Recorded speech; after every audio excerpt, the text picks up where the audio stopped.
G'day. OpenAuto Pro. Mistakes I made, the struggles I had. Do I like it?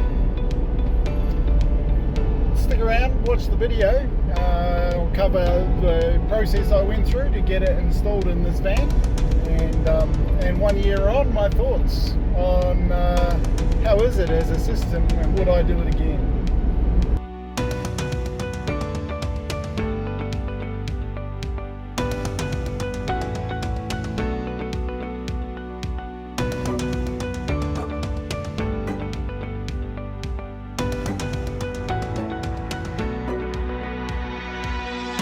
So the plan is to remove stereo and blanking plate and print a bezel to marry the 7-inch touchscreen into the dash nicely.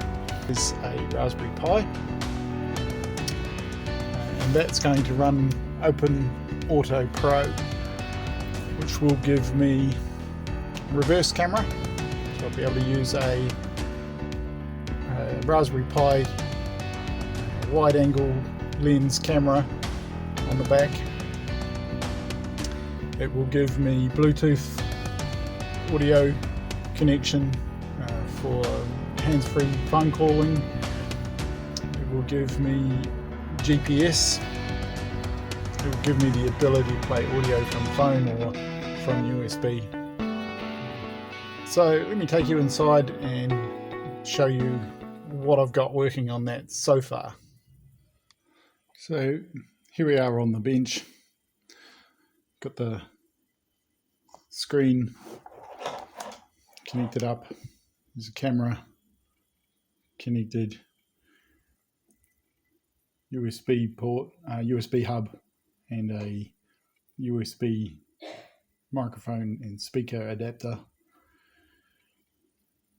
and a Bluetooth adapter tucked away in the back there. So let me just quickly fire it up and show you what it does.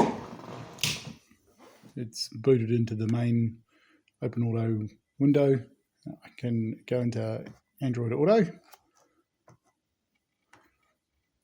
Gives me maps. Now, at the moment I don't have voice control working on this because I'm still waiting on the Bluetooth dongle that will make the hands-free protocol work so that I can give voice commands. But say I ask for directions to Bunnings, and it will do that. Go full screen on that. You can go straight into calls from within the screen.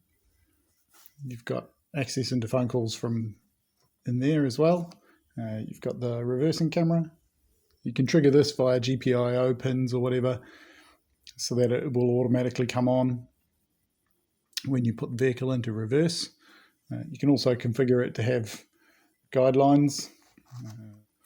So there's lots of customizations you can do on appearance and wallpaper and opacity and all that sort of thing. Day and night mode. You can switch between, and so if I switch this to manual, so you can have it set to switch between day and night mode based on a sensor, the clock, a GPIO pin, or just a manual. So I've currently just had it set to clock. You could trigger off your headlights, for example. Set up your wallpapers. You can also get it to play music. So I've got a USB sitting there with some music on it.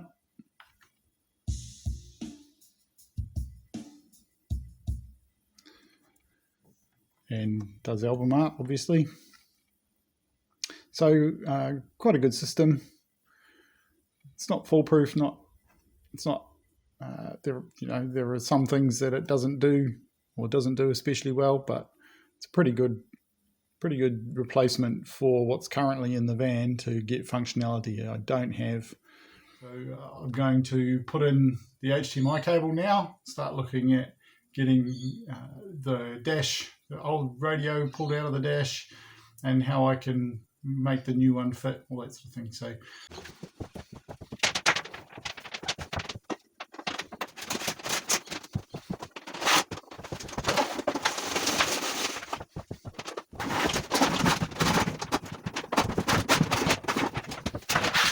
I've been tearing into the dash, as you can see. There's the cabling from the original stereo. I think most of the wires I'm going to need are already going to be in there. So I just need to do a bit of testing. Got my meter, I'm going to test that out, see what everything does. Then I've got to take the bezel part of it, take that inside, measure it up, and design and 3D print a piece that will marry the bezel with the touchscreen and Raspberry Pi and the amplifier and everything that'll end up being mounted in here. Here I'm beginning to prototype a mount for the new stereo, and this piece should go in here. It's a little bit too much play, I think. We need to make it a little bit bigger sideways and maybe a little tighter up and down ways, but we're off to a start. It's sitting at about the right thickness. Let's see whether it fits on the screen.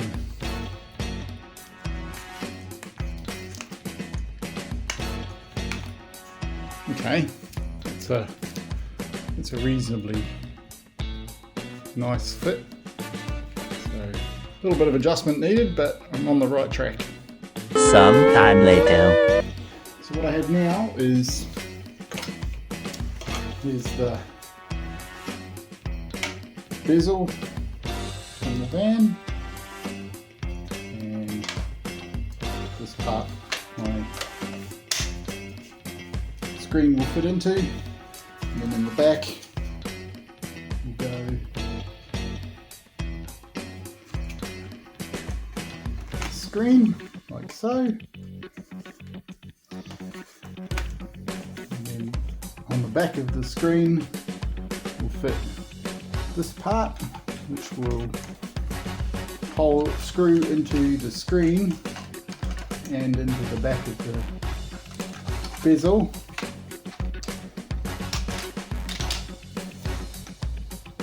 To keep the screen in place, and also has upstands for supporting the electronics. So the electronics will be mounted on the next layer here. So here's roughly how it looks with the electronics on it. So this is the buck converter, which will take 12 volts in and output 5 volts to supply the Raspberry Pi and its circuitry. This is a time delay relay. It will take 12 volts in an ignition signal. When the ignition's on, it will power up the relay, which will power up the buck converter. When the ignition shuts down, it will stay on for 30 seconds and then shut off, killing the power to the buck converter. And then this is a bank of relays. This middle one is for the ignition, so that will also get an ignition circuit trigger, and when the ignition is shut off, this relay will change state immediately, and the Raspberry Pi, one of the GPIO pins, will sense that, and I've written a little Python script that will see that change and shut down the Raspberry Pi gracefully before the power feed to the buck converter is removed completely, and then the Raspberry Pi has no power at all. This one will sense the reverse lights and trigger the reverse camera when the vehicle's in reverse, and this one will sense the headlights and change the display from day mode to night mode when it senses that the headlights are on. I've got a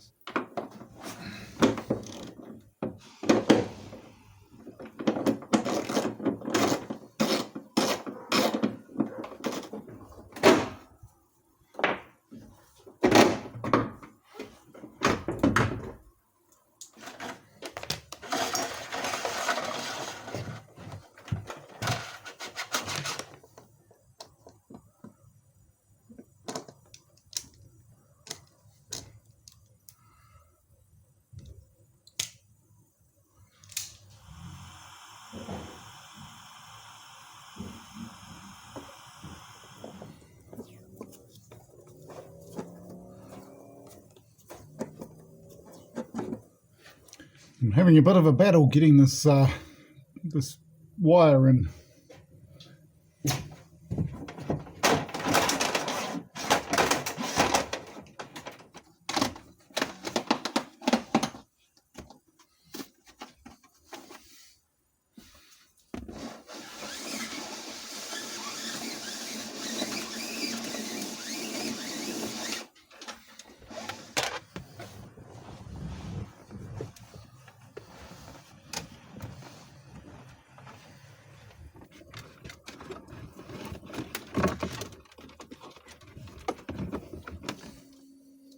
Both those bulbs are blown, so I need to replace them, but I'm going to tee off one of these for my headlight trigger.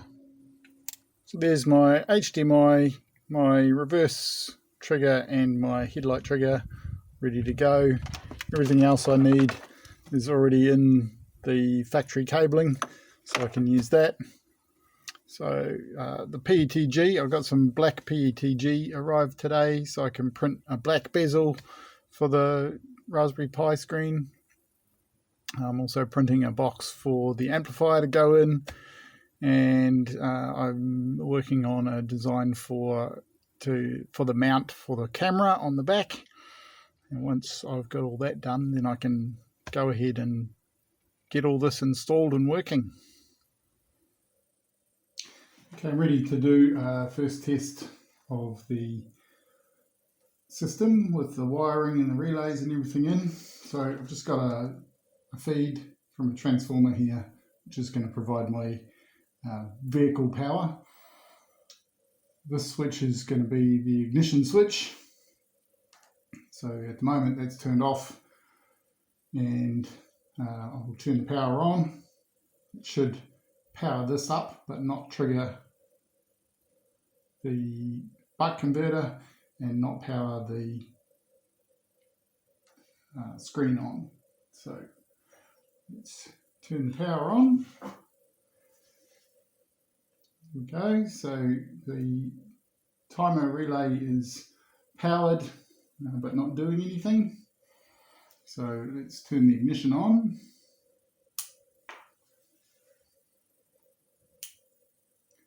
So ignition's on. Turn this over carefully. Android Auto is booting upside down. You can see the lights flashing on the Raspberry Pi. There's OpenAuto Pro booting up. Okay, so after a bit of faffing about with the time delay relay, I've figured out what was going on with that and got it working properly now. Found instructions in a version of English online, and was able to work out from those how to do the programming that I needed to do to get the relay working properly. So let's see if I can show you how it works. So turn the ignition on, which powers up the relay, powers up the screen and the Raspberry Pi, which is now booting. This would probably be a bit faster if I had a Raspberry Pi 4, but I don't. It's a 3D Plus. And there we go. So we're into Android Auto. Now, let's say I turn the headlights on.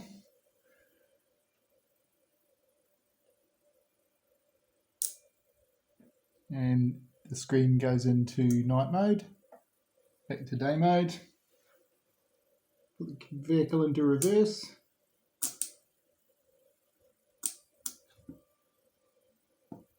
Triggers the camera. The camera's not working for some reason. I need to figure out why that is. It can be a little bit finicky. I might have to play with the connections. But turn the vehicle off. Raspberry Pi shuts down, and then in 30 seconds time the relay, which is now counting up, I don't know whether you can see that on there, the relay is counting up to 30 seconds, and when it reaches 30 seconds it will shut off power. There we go. So now there's no power to buck converter or the Raspberry Pi any longer. First thing up this morning, I need to get this camera mount printing. I've taken the mount down, the high stop light mount off the van, and cut a hole for the camera to fit through. So this fits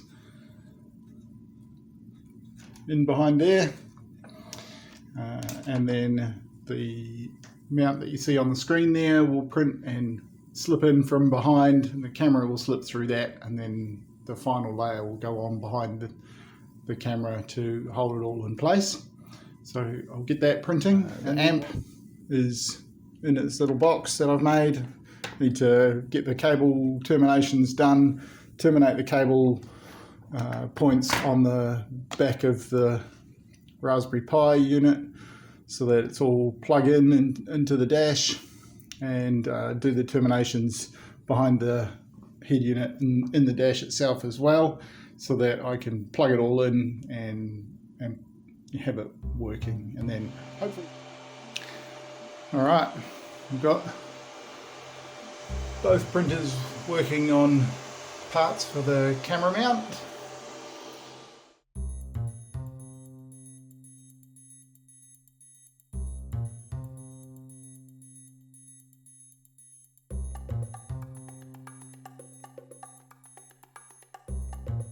For the main power connection, I'm using these, they're called XT60s. They're from the radio control world, and they're just a good general power connector. It will give me the full-time 12 volt input into the system.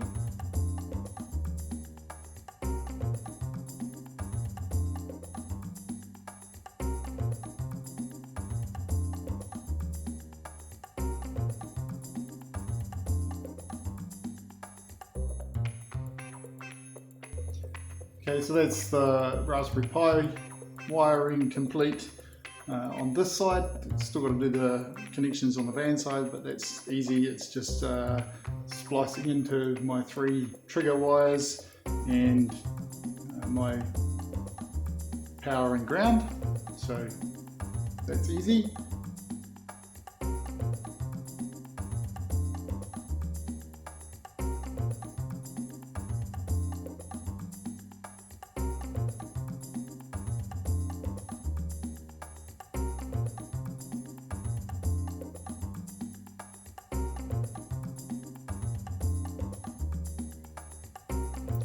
Okay, I've finished making all the wire connections in here.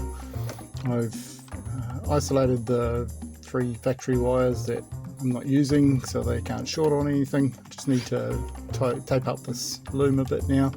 I've tested the amp. So I've decided I'm going to mount this 7-port USB hub in here. Not because I need 7 ports, but because I have this hub and it's going to work. It'll fit, the cable's long enough. But it doesn't fit in there, so I'm going to have to butcher it a bit to get it to fit.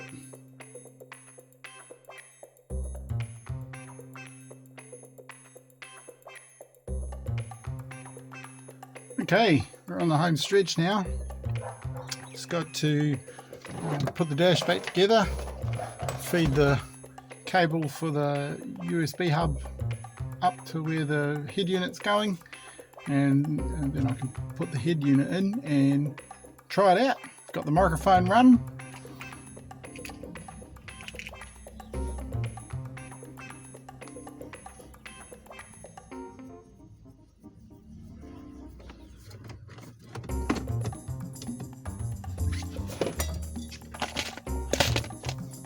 We'll try turning it on and see what it does.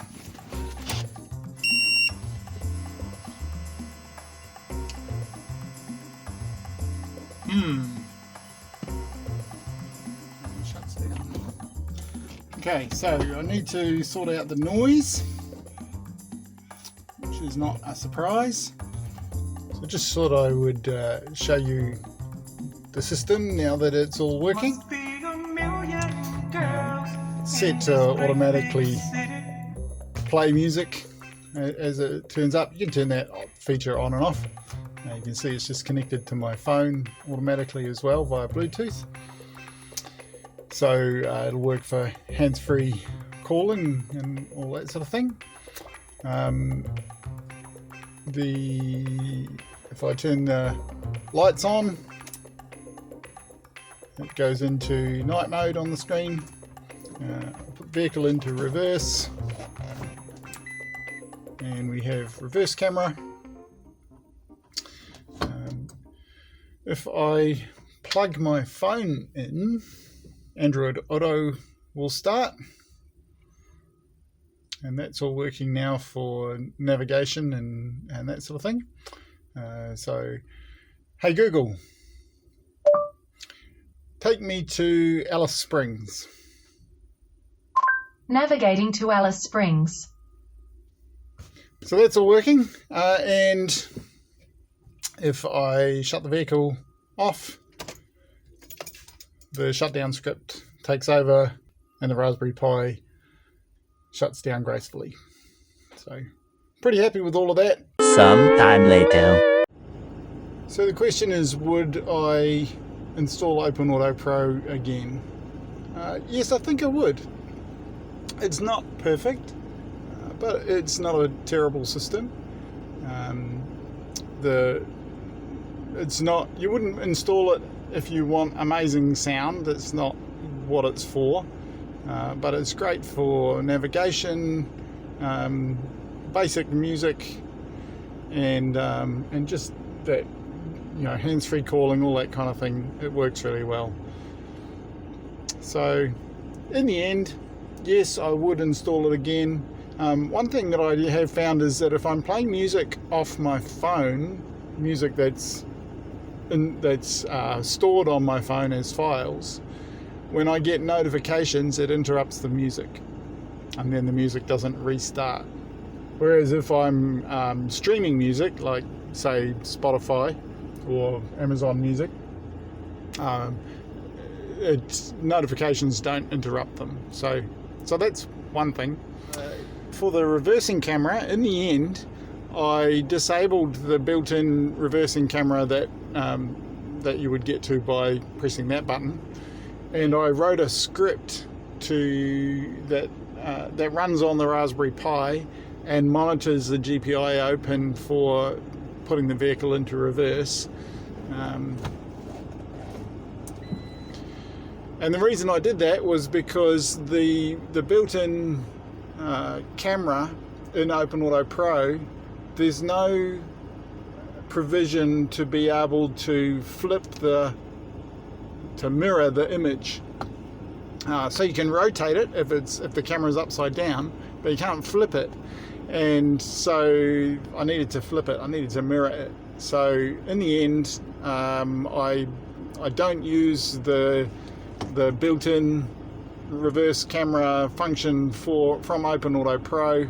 I have this script that runs on the Raspberry Pi. It monitors the GPIO open, and by doing that I was able to flip the camera in the Raspberry Pi's menu, and so now I have a reverse camera that works and is the right way around for my use.